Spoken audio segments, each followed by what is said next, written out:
우리 참여사회연구소 2012년 4월 포럼을 시작하도록 하겠습니다. 저는 오늘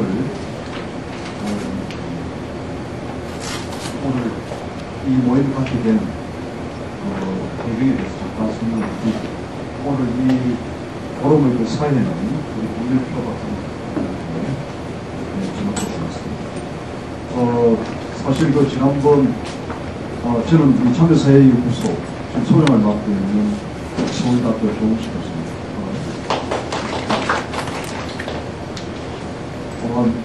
그저께죠. 새벽 한 2시까지 저도 지금 일산 쪽에 심상정 후보에 때문에 시작되는 거 보고 저를 못 이루는데요. 여하튼 4월 11일 총선이 우리가 생각한 것하고는 좀 다르게 어떤 의미에서는 상당히 영향을 준 여러 요소들을 오늘 좀 짚어보고자 하는 게 오늘 이 모임을 가진 첫 계기입니다. 이 투표율도 생각보다는 54.3%라는 게 생각보다는 적게 나왔고, 또 우리나라 지도를 보면 이 붉은 색깔이 전국에 확 많이 하게 되고, 그 다음에 또 우리가 이 지역주의를 다 봐보자 하는 여러 가지 어떤 요소들이, 물론 약간의 우리가 요즘 봄에 나오는 새순처럼 하나의 움켜쥐는 것을 볼 수가 있겠지만, 그것도 이제 앞으로 어떻게 하느냐에 따라서는 가능성이 있을 것 같습니다. 등등 이번 4월 11일 총선과 관련해서 이 한국의 앞으로 이 정치적으로 어떠한 변화가 기대하는 만큼의 가능성이 있는 것인가, 아니면은 가능성이 어떤 부분에서는 좀 더 우리가 좀 더 긴 세월 또 기다려야 되는 그런 의미로서의 변화를 해야 될 것인가 하는 데 대한 여러 가지 우리가 생각해야 될 점들이 많이 들었습니다. 그래서 오늘 4.11 총선과 한국 정치 변동이라는 제목으로 우리가 이 포럼을 하게 되는데요. 오늘 이 포럼에 대한 결과는 사실 저희 참여사회연구소가 반년간지가 있습니다. 시민과 세계. 그래서 올해 시민과 세계 20호를 내기 때문에 이번에 여름 후에 내는 게 우리가 10주년이 됩니다. 그래서 작년에 우리 참여사회연구소가 만들어진 정리 작년에 15주년이었어요. 그렇게 지나고 이제 올해 16주년이 되는데, 시민과 세계는 올해가 이제 10주년입니다. 10주년. 그래서 여름 후에 이 내용들이 좀 더 정화되었어요. 시민과 세계 제20호의 11 하기 때문에 오늘 이야기되고 토론되는 모든 것들이 앞으로 우리 또 대선이 기다리고 있기 때문에 흔히들 이야기하는 2013년 내년도 정말 87년 그 체제로부터 무려 거의 한 30년 가까이 되면서 우리가 진정한 민주주의의 발전한 걸음 더 나아갈 것인가에 대해서 오늘 여러 가지 여기 계신 여러분들과 좋은 의견들을 나누었으면 좋겠습니다. 그럼 지금부터 이 사회를 한겨레 경제연구소 연구위원으로 계신 이 문일표 박사님께 사회를 부탁드리고, 오늘 가능하다면 좀 더 시간을 내셔가지고 한 5시까지 좋은 의견들이 주고받았으면 좋겠습니다. 대단히 고맙습니다.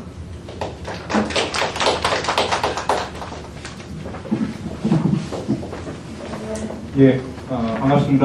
방금 소개받은 한겨레 경제연구소의 문일표라고 합니다. 오늘 많은 분들이 와주셨고요. 또 발제랄까요? 같이 토론해 주실 분들도 적지 않습니다. 50분이시기 때문에 여러 가지 이야기를 간단하게 나눌 수 있을 것 같고요. 발제하시는 분들뿐만 아니라 여기 플로어에 계신 분들도 지금의 상황에 대해서 직접 이야기 나눠주시고 또 의견을 내주시고 좋은 의견들을 서로 나눠 가지면서 토론회가 단순한 평가 자리로 끝나는 것이 아니라 앞으로의 상황에 대해서 제안하고 또 같이 문제를 해결할 수 있는 그런 시간으로 삼았으면 좋겠습니다. 어제, 오늘, 그제 해서 이미 수없이 많은 평가들이 쏟아지고 있고 아마 이번 주 정도까지는 계속 더 그럴 거라고 생각합니다. 그 가운데 하나일 수도 있겠지만 실은 참여연대 그리고 참여사회운동 좀 더 넓게 보자면 한국 시민운동이 또 이 현재의 상황을 어떻게 바라보는가라고 하는 다른 언론 매체라든가 이런 데서 또 다르지 않는 그런 관점에서 이야기를 나눠볼 수 있는 계기도 될 것 같아서 여기 오신 분들도 그런 그 자리의 어떤 특성이랄까요? 이런 것들 잘 좀 활용하셔서 본인들의 의견을 개진해 주시면 고맙겠습니다. 그러면 우선 간단하게 오늘 오신 분들을 소개드리고 오늘 시간이 그렇게 길지가 않기 때문에 곧바로 토론회를 시작하도록 하겠습니다. 제가 가지고 있는 순서지에 따라서 소개를 드리겠습니다. 바로 제 오른쪽에 계신 서울과학기술대학교 고원 교수님을 소개시키겠습니다. 다음은 고원 교수님 다시 오른쪽에 계신 한겨레 사회정책연구소의 한귀영 연구위원이십니다. 제 왼쪽입니다. 왼쪽에 한국노동사회연구소 김승호 부소장님이십니다. 그리고 또 제 왼쪽에 99% 국회 점령 프로젝트의 멤버이시고 참여연대 전 사무처장이신 김민영 사무처장님이십니다. 그리고 제일 오른쪽에는 현 참여연대 사무처장이시죠. 이태호 사무처장님이십니다. 오늘 크게 세 부분으로 나눠서 진행을 하겠습니다. 앞에 나와 계신 분들이 대략 10분 안쪽으로 각각 이미 써오신 그 발제문들이 있습니다. 그 발제문의 내용을 중심으로 해서 이야기를 해주십니다. 이야기를 해주시는데 쭉 5분이 계속 이야기하면 좀 지겨울 수 있지 않습니까? 그래서 발제하러 나오신 분들은 보통 자기 발제만 하고 다음 발제를 잘 안 들을 수도 있기 때문에 약간 긴장감을 주기 위해서 발제를 10분 정도 하시고 나면 제가 무작위로 지정을 해서 이 발제자 중에 한 분이 꼭 그 발제자에게 질문을 하고 그 질문을 가지고 발제자가 대답을 하는, 그러니까 지정 토론자는 아닌데 지명 토론자가 되는, 그렇게 해서 한 번 발제를 가지고 이야기를 한 다음에요.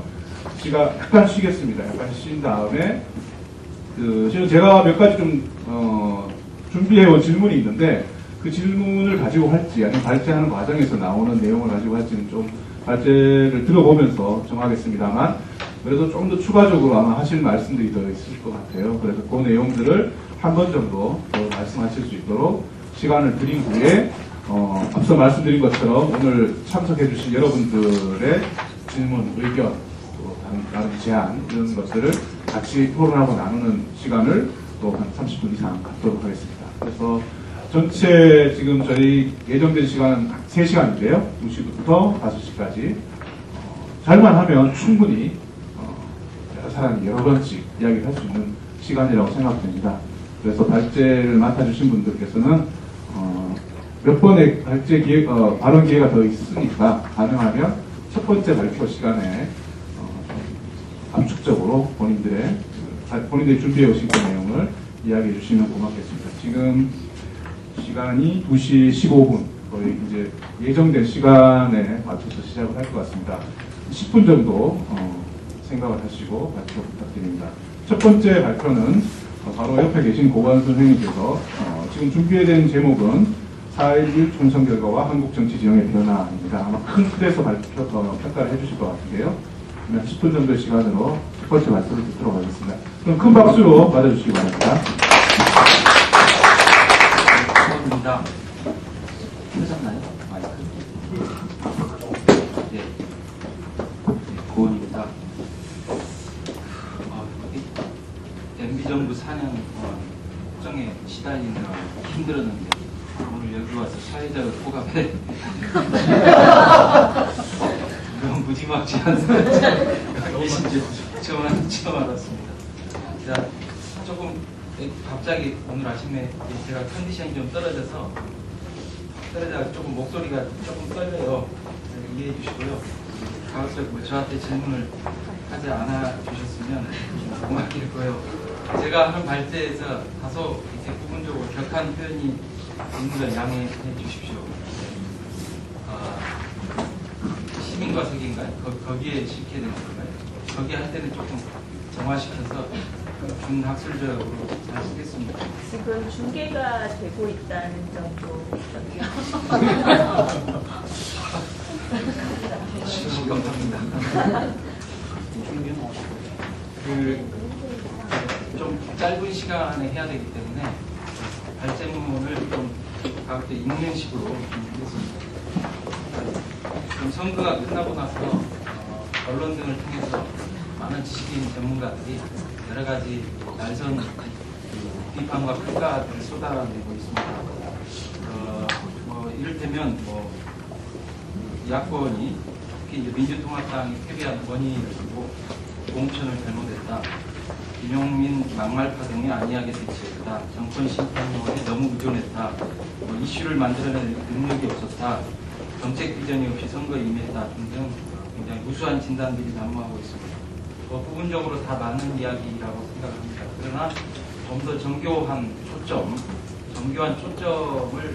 정확하게 잡고 있느냐라고 하는 발전에서 저는 다소 이렇게 반쪽짜리에 불과한 그런 평가들이 좀 많지 않느냐 그렇게 좀 생각을 합니다. 조금 죄송한 이야기지만 개인적인 이야기로 좀 시작을 하겠습니다. 그 발제문에 제가 그 민주통합당 지도부 경선의 직전, 그러니까 그 민주통합당의 풍선 효과가 절정에 달하던 그 시점에 그 오마이뉴스에 기고한 제 글을 좀 부분적으로 좀 발췌한 걸 소개해드리겠습니다. 그때 제 기고문에서 전체적으로 볼 때 민주진보 진영은 여전히 지금까지의 정당 간 역학구도를 근본적으로 바꾸는 수준의 확장력을 보여주지 못하고 있다. 민주진보 진영의 현 질서는 유권자의 정치 변화에 대한 욕구를 담는 데 근본적 한계를 안고 있다. 이렇게 돼서 한나라당에 직접적 타격을 가하지 못하면 정치 상황은 더욱 가변적으로 된다. 이렇게 되면 2, 3월에 민주진보 진영이 상당한 위기감에 휩싸일 것이다. 민주진보 진영이 이런 우려스러운 사태를 받지 않기 위해서는 더 크고 더 새로운 변화, 중단 없는 혁신을 위한 운동을 줄기차게 전개해야 된다. 지금 민주진보 진영에는 중통합의 흐름이 구조화되고 거기에 무수한 사람들이 몰려가면서 현 통합 질서에 대한 비판적 목소리들이 자취를 감춘 위험한 상황이 펼쳐지고 있다. 현 시점에서는 현재의 통합 질서에 대해서도 비판적 태도를 견지하면서 부족함을 메울 수 있는 차별화된 블록이 만들어질 필요가 있다. 제가 이런 이야기를 좀 썼습니다. 이게 제 자랑을 하고자 하는 것은 아니고요. 제가 이제 그 당시에 이런 인식을 갖고 뭔가 이런 인식을 같이 공유하고 뭔가 이렇게 이 비판적 블록을 형성할 수 있는 그런 사람들을 이렇게 좀 찾아다녔어요. 근데 되게 좀 실망스러웠습니다. 그러니까 정당에 있는 사람들의 모습은 제쳐두고라도 그러니까 소위 진보를 자처하는 지식인들의 모습은 굉장히 좀 안이하고 좀 이렇게 민주통합당의 눈치를 살피는데 급급한 사실 이제 그런 어떤 모습이었다라고 저는 그렇게 이야기를 좀 하고 싶습니다. 또 시민운동의 주력들은 대부분 정당으로 몰려가서 좀 과한 표현이긴 하지만 정당 텃세들의 비위나 살피는 상당히 딱한 처지를 보이고 있었어요. 그러다가 2월 말에 공천파동을 매개로 해서 위기가 찾아오고 맙니다. 당시 지식인들 우왕좌왕 하다가 언젠가 저에게 성명서 한번 이렇게 좀 발표해야 되겠다 그런 제안을 하더라고요. 근데 어떤 내용으로 성명서 발표하시겠느냐라고 하니까 그냥 호남에서만 물갈이 하지 말고 수도권 등에서도 좀 개혁성 없는 인사들을 좀 물갈이 해라 그런 요지라고요. 그래서 저는 공천파동의 핵심 그 주력들을 정확히 겨냥해서 국민들 앞에 드러내는 그런 수준에서 하지 않으면 그 성명이라는 게 지식인들의 명기성에 지나지 않는다. 별 의미가 없다. 그런 이야기를 했는데 그냥 그 뒤로 그냥 성명서가 나왔는지 안 나왔는지는 잘 모르겠습니다. 그래서 제가 드리고 싶은 이야기는 총선에서 야권 혹은 민주통합당이 받게 된 위기가, 그러니까 공천파동, 뭐 김용민 뭐 막말 사건, 그러니까 이런 것보다 훨씬 그 이전부터 이미 싹트고 있었다라는 거예요. 훨씬 더 근본적인 문제가 있었다는 것이죠. 그러니까 저는 이제 그게 뭐냐면은, 그러니까 통합에서부터 찾고 싶어요. 그 위기였던 씨앗을. 그러니까 왜 통합이 문제냐? 혁신 없는 통합이었기 때문에 문제죠. 그러니까 그 통합의 그 풍선 효과가 사실상은 중환자에게 몰핀 투여하는 것에 불과했다는 것이죠. 그래서 당 안에 있는 사람이나 밖에 있는 사람이나 정신없이 취해서 달려갔습니다. 그 지지율이 상승하니까 오만이 발동했습니다. 이를테면 뭐 통합의 설계자라고 불리는 그 모 인사, 각종 언론의 인터뷰를 자체해서 뭐라고 하셨냐면, 그냥 우리가 무조건 이긴다 뭐 이렇게 이야기하셨어요. 자만심을 막 부채질했죠. 또 뭐 심지어 어느 쪽에서는 뭐 안철수 없이도 우리 이길 수 있어. 뭐 제가 뭐 안철수가 있어야 이긴다는 게 아니라, 그러니까 굉장히 오만 자만에 빠지기 시작했다는 것이죠. 그리고 제가 뭐 자세히 이야기 드릴 수 없지만 여론조사를 아주 어용했어요. 당시 민주통합당 지지율 상승이 굉장히 착시였어요. 착시가 많았어요. 상승 요인을 자세히 딱 이렇게 들여다보면 제일 큰 게 뭐냐면, 통합진보당 거 이렇게 트랜스퍼, 옮겨온 거, 이게 제일 컸고요. 그 다음에 그 민주통합당의 지지율이 확 상승했다라기보다는 한나라당의 지지율이 이렇게 하락함으로써 수평화가 이루어진 듯한, 또는 뭐 이렇게 넘어선 듯한 뭐 그런 어떤 효과도 있었고, 거기에다가 이제 그 통합의 풍선 효과에 의해서 사실 이제 야당이 좋아서가 아니라 그 정권 심판에 대한 열망 때문에 일시적으로 흡수된 무당파 일부, 이런 게 합쳐져 가지고 이렇게 풍선 효과를 만들었던 거죠. 그러니까 그럼에도 불구하고 그 유권자들이 민주정부의 한계와 오류를 딛고 나아갈 수 있는 의지와 책임 그리고 능력이 있는지, 이거에 대해서 여전히 의구심을 갖고 있었다라는 거예요. 근데 대중들이 과연 책임, 능력, 의지가 있느냐 잘 찬찬히 지켜보고 있는데, 그 결과는 뭐였냐면 역시 아니군, 이렇게 됐다라는 거죠. 그러니까 그 혁신 없는 통합의 가장 중대한 문제가 뭐냐면요, 제가 볼 때는 그러니까 그 내외에 비판 동력이 소진돼 버렸다라는 거예요. 비판 동력이. 뭐 이를테면 뭐 시민운동을 하면서 민주통합당에 대해서, 야권에 대해서 굉장히 비판과 견제와 감시와 이런 걸 할 수 있는 동력, 주력들이 다 몰려들어가 가지고 뭐 거기 가서 자기 개인 입지 다지기 바쁘게 되고, 또 뭐 다른 뭐 지식인들도 비슷한 마찬가지고, 그렇게 되면서 비판 동력이 완전히 거의 뭐 이게 소멸되니까, 그 다음에 이제 그 뭐 공천 파동, 무슨 파동 계속 악재가 터지는데, 그걸 이렇게 교정할 수 있는 그 내부의 동력들이 없어진 거예요. 이미 그걸 교정할 수가 없게 되면. 그래서 계속 사건이 터지는데 계속 거기에 대해서 제대로 된 이렇게 수습을 못하는 이런 문제가 계속 이어졌던 것이죠. 시간이 없으니까 좀 넘어가겠습니다. 뭐 한나라당은 상당히 죽기 살기로 좀 싸운 측면이 있습니다. 뭐 결과적으로 큰 변화와 쇄신을 한 것은 아니지만, 반면에 민주통합당은 통합 작업이 끝나니까 전쟁이 끝난 것 마냥 전리품 배분에 참여하려는 사람들을 문전성시를 이루었죠. 그러면서 당과 지지층의 결속력이 갈수록 약화되었습니다. 통합 이후에 지도부를 구성하면서 당내 과두 세력이 형성됐죠. 이른바 보이는 손, 보이지 않는 손들. 이들끼리의 절묘한 견제와 공생관계가 만들어졌습니다. 그리고 공천에서 전횡을 휘둘렀고, 민주화 이후에 최악의 공천이 이루어졌습니다. 뭐 그러다 보니까 여기에서 배제된 사람들이 그야말로 와신 상담에 불만을 가슴에 이글거리면서 쌓으려고 저는 특히 호남을 희생양으로 삼은 정치공학, 그러니까 당의 과도 세력들이 당의 개혁과 혁신의 문제를 호남 물갈이와 일치시켰어요. 호남 물갈이라는 것은, 그러니까 호남 문제는 잘 봐야 그 당내에서 개혁해야 될 여러 가지 중요한 과제의 n분의 1이었음에도 불구하고 그 민주통합당의 개혁 과제의 모든 것을 마치 호남 물갈이인 것처럼 그렇게 일치시키고, 정작 자신들은 그 혁신과 그 개혁의 대상에서 피해 나갔던 뭐 그런 정치공학이었다고 생각을 합니다. 이런 것들이 지지층들을 더욱더 이렇게 결속력들을 더욱더 악화시키고 또 이슈 관리 동력을 약화시켰습니다. 그러니까 저는 뭐 그 혁신 없는 통합이 비판 동력을 소멸시키고 당의 오류를 정정 불가능하게 만들었다라고 하는 것이 좀 더 근본적인 이유로 찾아져야 된다라고 하고요.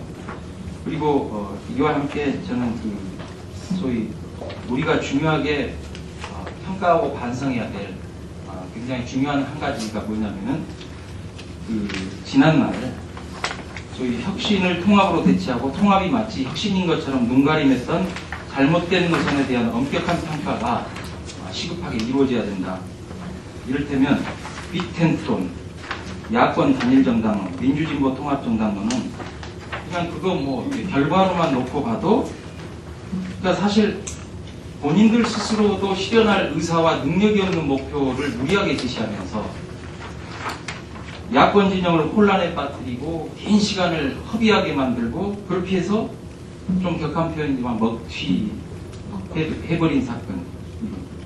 이건 엄격하게 평가받아야 되고, 저는 이번 총선의 결과는 이런 잘못된 노선에 대한 파산 선고였다, 그렇게 생각합니다.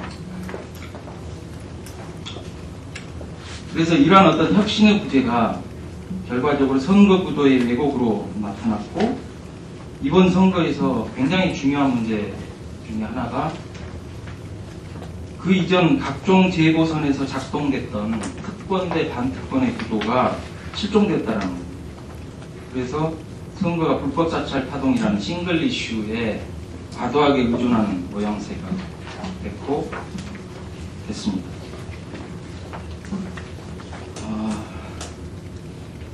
이번 선거에서 또 평가해야 될 좀 중요한 현상 중에 하나는 수도권과 지방 사이의 상대적인 분단 현상인데요. 이건 이제 아마 이렇게 해석될 수 있을 것 같습니다. 사찰 파장이 수도권에서는 어느 정도 먹혔죠.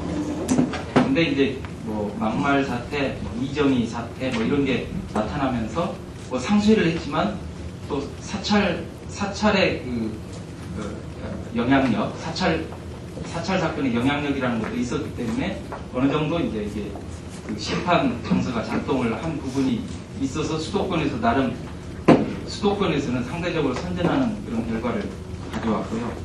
근데 뭐 지방에서는 사찰 파문이 지방으로 확산되기 전에 이제 이게 김용민 사건이나 뭐 이런 이정희 사건에 의해서 묻혔다. 이게 이제 그 수도권과 지방 사이의 분단 현상이 아닌가 그렇게 생각됩니다.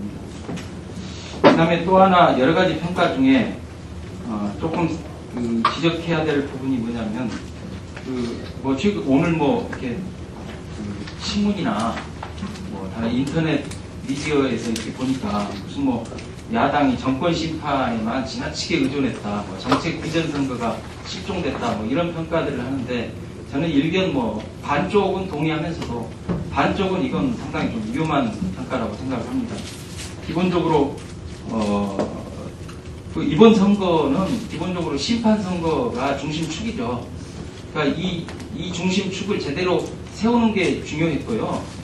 그다음에 뭐 심판 선거라고 하는 것들을 지나치게 이렇게 협소하게 이렇게 보면 안 된다고 봐요. 심판이 뭐냐면은 그러니까 지난 4년 동안 그 민주주의와 인권을 파괴하고 뭐 국민의 뒤를 캐는 이런 그 어떤 불법적인 문제들, 그다음에 부자와 재벌 등 특권층 중심으로 나라를 운영했던 거, 그다음에 광범위한 권력형 부정과 비리, 이런 것들을 심판하는 거고, 이런 심판 없이 어떻게 우리가